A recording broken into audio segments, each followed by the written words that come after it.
Hi, and welcome back to Girl Talk. We are filming here at America's Best Flowers in Cottage Grove and have all been commenting on the streaming sunlight coming in today, which is warming us up from the inside out because it is cold. It is February.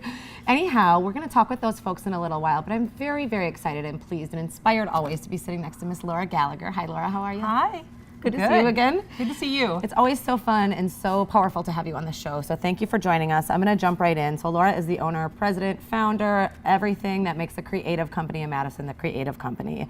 When did you start your company and how have things changed since the beginning? I started the creative company in 1989 when I was a senior in college, and so much has changed. So even the fact that I'm here on this TV set right now talking to you is somewhat of an evolution from where we started. So when I started my company, there were 4 TV stations.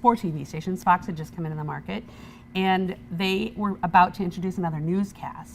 And I remember thinking, do we need another newscast? Now, when you think about that now, all these years later, where we have 24/7 news rolling, I mean, that's a very different world.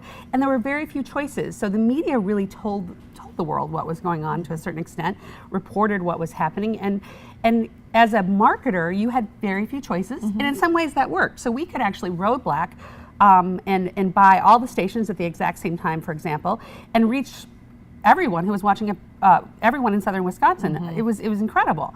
So that's changed dramatically. Now it's much more targeted, much more focused, and every brand has its own channel. We have our Facebook channels, we have our Instagram channels, we have our LinkedIn channels, and so on and so forth. And individuals have brands as well. Not that they didn't then, but it's much more of the culture has changed and the channels have changed. Absolutely, and you have such great experience to be able to share this change, so thank you always for bringing that out. Thank you. And speaking of change, so what did you learn from 2017 that's impacting your choices for your company in 2018? As you all know, last year was a major shift for me. As I approached almost 30 years in business, I also returned to school and became a scholar at Babson College, which is the leading entrepreneurial college in the country. I got a scholarship from Goldman Sachs. Average age of a scholar is 47. That transformed how I thought about business and how I thought about capital and how I thought about being properly resourced and how important planning is to your success. If you want to go somewhere, you can map it out. If you can also map out different scenarios. It's not that I didn't know that before, but I know it better now. And even going through the process of thinking about, what if I had $5 million? What if I had $50 million? What kinds of things would I create? And then so you sort of go to blue sky, and then you bring it back down to ground level, and you work on the plan. And that was transformative. It was also transformative to work with a group of people. So I would say that, for any business owner or for any individual that wants to improve or change or grow, get people around you who are super smart, who are doing interesting things, who are living and writing a great story with their lives, and who are positive and forward thinking. We can't do anything about what happened in the past. All we can do is move forward, but move forward with intention, right? Good advice for life and business. And what would you say would be one of the obstacles to growing a business? Well, capital is certainly an obstacle, but I think that it's the leader.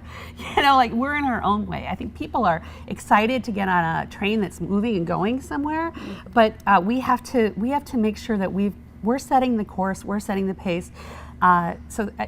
Yes, resources certainly help. You want to be properly resourced and need to be to move forward. But you also have to have the vision and the plan. And that plan helps you to move in that direction and draws people into your story. So the obstacles really haven't changed in the 30 years that I've been in business that much.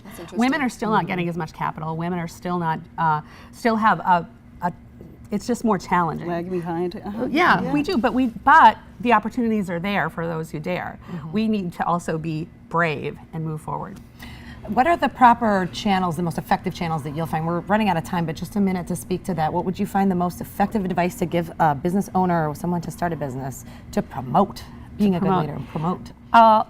Pick one channel and own it and do really well at that one channel, and then multiply. There isn't any one thing that's going to work better than any other thing. I like data.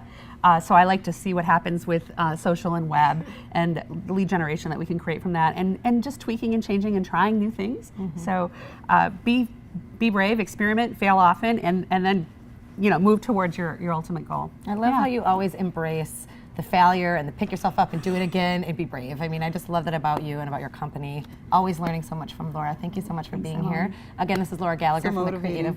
Exactly. I was all energized from the Creative Company, and we are here at America's Best Flowers, and this is Girl Talk. Stick around.